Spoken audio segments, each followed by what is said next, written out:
Recuerdo todavía cuando todas las noches, diariamente, mis papás me leían antes de dormir los cuentos cortos de Franklin. Franklin era una tortuga llena de miedos e inseguridades, pero lo que me gustaba de ella es que siempre los afrontaba y lo lograba, salía adelante todo en un poco más de 10 páginas. Lo más curioso y lo más gracioso es que todos los que estamos acá presentes, incluyéndome, y que nos leyeron esos cuentos cortos antes de dormir, caíamos en los brazos de Morfeo antes de que el personaje rescatara a la princesa, encontrara el tesoro perdido, en fin. Con el tiempo me di cuenta que por casualidad desarrollé un gusto por la lectura corta. ¿Sabes? Ahora, por más extenso que sea el libro que escoja, leo diariamente entre 20 y 30 páginas. Personalmente, me parece que recupero mejor la información de esa manera. Considero también que el gusto o disgusto que hemos desarrollado por la lectura y la forma en que la abarcamos se va desde niño. Quiero que hagamos un ejercicio. Pensemos en la lectura que hoy en día más nos apasiona y pensemos en la lectura que más nos gustaba de niños. Aquel primer libro que nos regalaron y que tanto atesoramos, o esos cuentos cortos que nos leían. Y encontremos o tratemos de encontrar una relación entre estas. Si la encontraste, muy bien. Si no, te cuento que existe, o al menos así lo expresa el autor Gómez del Manzano en su libro Cómo hacer de un niño un lector, de 1986. Así como en el mundo no existen dos gotas de aguas idénticas, también considero que no existen dos lectores idénticos. Por más de que lean lo mismo, cada quien lo abarca desde su punto de vista, lo lee a su ritmo y saca su propio resumen, su propia conclusión. En fin, como te decía, cada quien adquiere un gusto de lectura personalizado. Tengo en mente y recuerdo un conocido que tenía una biblioteca muy extensa y un día decidió regalar su colección para empezar una nueva. Él es una persona que en un día largo puede leer medio libro de la saga Harry Potter. ¿Sabes? Personalmente tendría mucha diversión para un buen par de semanas con ese libro. Pero así se forjó él. Me contaba que en su infancia no tuvo mucho tiempo para compartir con su padre, así que cuando lo hacía, podía hacer los planes más divertidos para él, que era, por ejemplo, ir a la biblioteca, escoger un libro largo y durante toda la tarde compartir su papá mientras pasaba las páginas.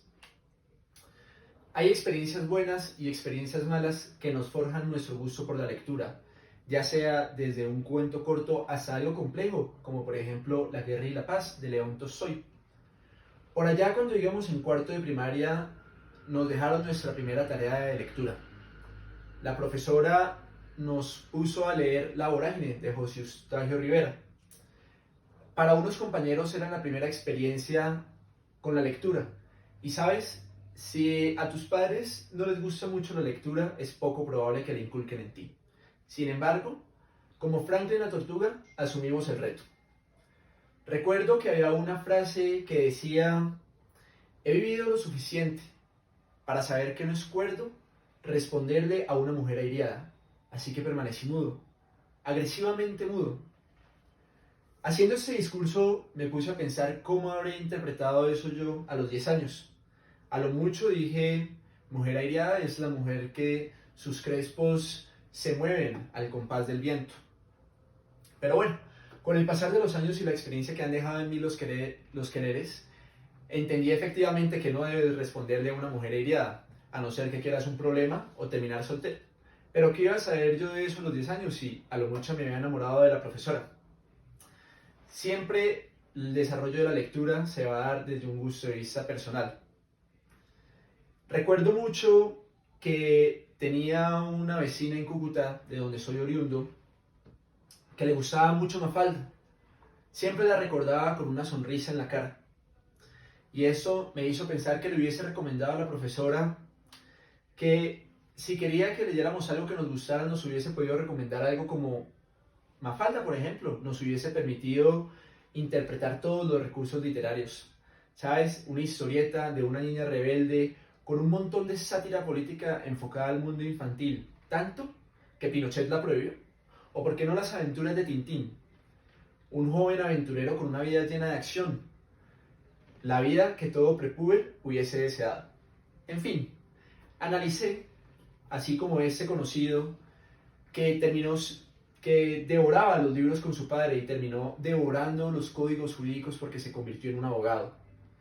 O en mi caso, que me encanta la lectura corta y empecé mi carrera en ingeniería.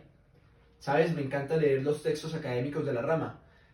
30 páginas de desarrollo matemático, 30 páginas de gráficas y tablas, 30 páginas de texto, perfectos para mí.